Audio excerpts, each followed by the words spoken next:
আলহামদুলিল্লাহ, আলহামদুলিল্লাহ। এত তীব্র গরমের পর এইমাত্র আল্লাহ তাআলা তার রহমতের বৃষ্টি বর্ষণ করেছেন। শুকরিয়া, আলহামদুলিল্লাহ। ইচ্ছে করছে বৃষ্টির পানিতে নিজের গা ভিজিয়ে নিতে, কিন্তু তা চাইলেও এখন সম্ভব না, কারণ বাহিরে অনেক জোরে জোরে বজ্রপাত হচ্ছে, যা আপনারা দেখতেই পাচ্ছেন। এই ঠান্ডা ঠান্ডা ওয়েদারে বৃষ্টি দেখে কিছু খাওয়ার ক্রেভিংস হচ্ছে।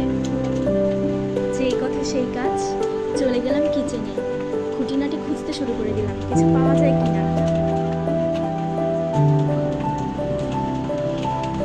ফাইনালি ঝটপট করে তৈরি করে ফেললাম রেস্টুরেন্ট স্টাইলের ফ্রেঞ্চ ফ্রাই আর নুডলস। নেক্সট ভিডিও দেখার আমন্ত্রণ জানিয়ে আজকের মতো এখানেই বিদায় নিচ্ছি। আল্লাহ হাফেজ।